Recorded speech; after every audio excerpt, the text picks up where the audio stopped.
आशिक आवारा बाप season 1 episode 1 पत्नी का संघर्ष। तो आइए चलिए शुरू करते हैं अपनी कहानी।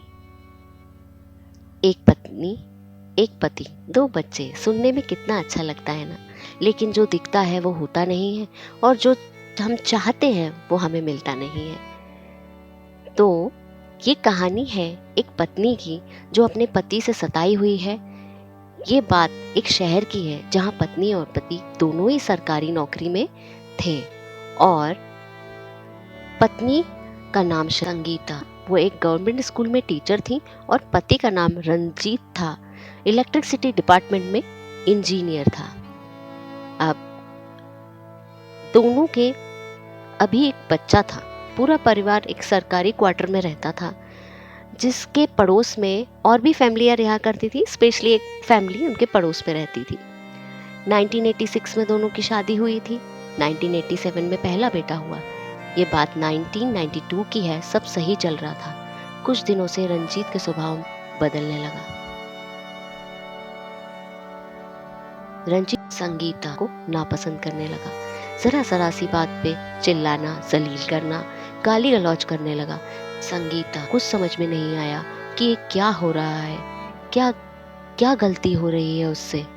और फिर संगीता खूब ध्यान देने लगी। अच्छा खाना बना के देती, लेकिन रंजीत का व्यवहार ना बदला। दिनों दिन कंडीशन और खराब होने लगी।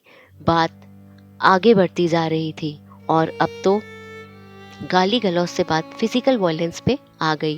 रंजीत ने बेरहमी से पीटना चालू कर दिया। कभी बेल्टों से, कभी हाथों से, कभी चप्पलों से, कभी जूतों से। हाथ में जो कुछ भी आता वो उसको दे मारता और सिर्फ यही सोचता कि अब मैं कैसे इसे मारूं। रंजीत डेली आता और संगीता को खूब मारता, मार मार के अधमरा कर देता। ये सब देख बेटा खूब रोता, लेकिन रंजीत को बच्चों के रोने पे भी कोई असर ना होता। संगीता को बस बेरहमी से मारता जाता। कई बार पड़ोसी की फैमिली की तरफ से लोग आते और तमाशा देखकर चले जाते। कभी किसी ने संगीता को बचाने की कोशिश नहीं की। और अब तो ऐसा टाइम आ गया, ये हाल था कि संगीता रंजीत की बाइक की आवाज से भी थर थर कांपने लगी। जैसे ही रंजीत आता वो अपने आप को एक कमरे में बंद कर लेती। रंजीत कमरे का दरवाजा बहुत ही ताकत से खटखटाता और वो दरवाजा नहीं खुलने पर संगीता उतना ही डरती जाती थी। उसकी आंखों से आंसू बहने लगते थे। ये सब देख के बेटा खूब रोता। अब तो रंजीत ने बड़े बेटे को भी मारना शुरू कर दिया था। वो जितना बेरहमी से होता था वो बेटे को मारता था।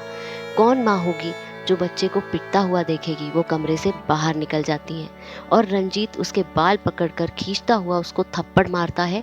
एक बार तो रंजीत ने संगीता को घसीट बाल पकड़कर दरवाजे की तरफ धकेल दिया, जिससे दरवाजे की सांकल जो कुंडी होती है संगीता के सिर में जा लगी, जिससे संगीता का खूब खून बहने लगा और बेटा बिलक बिलक कर जोर जोर से रोने लगे।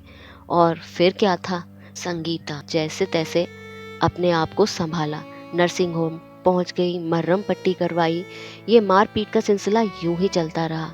उस समय मोबाइल नहीं हुआ करते थे, सिर्फ लेटर मीन्स चिट्ठी चलती थी। संगीता ने अपने पापा और भाई को एक लेटर लिखा और अपनी स्थिति बताई। संगीता के पापा और भाई दोनों ही अगली ट्रेन पकड़कर उससे मिलने आ गए।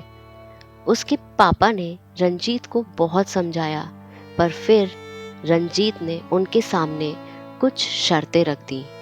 वो ये थी कि अब से वो घर का कोई भी खर्च नहीं उठाएगा। राशन पानी, बच्चों की स्कूल की पढ़ाई का खर्चा सब संगीता उठाएगी।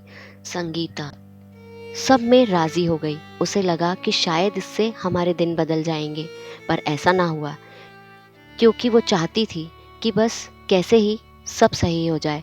संगीता के पापा को लगा कि सब सही हो जाएगा और वो 2 दिन के अंदर वहां से वापस चले गए। क्या संगीता का संघर्ष यहीं पे खत्म हो गया? क्या अब रंजीत उसको नहीं सताएगा? क्या अब पूरा परिवार हंसी खुशी से रहेगा?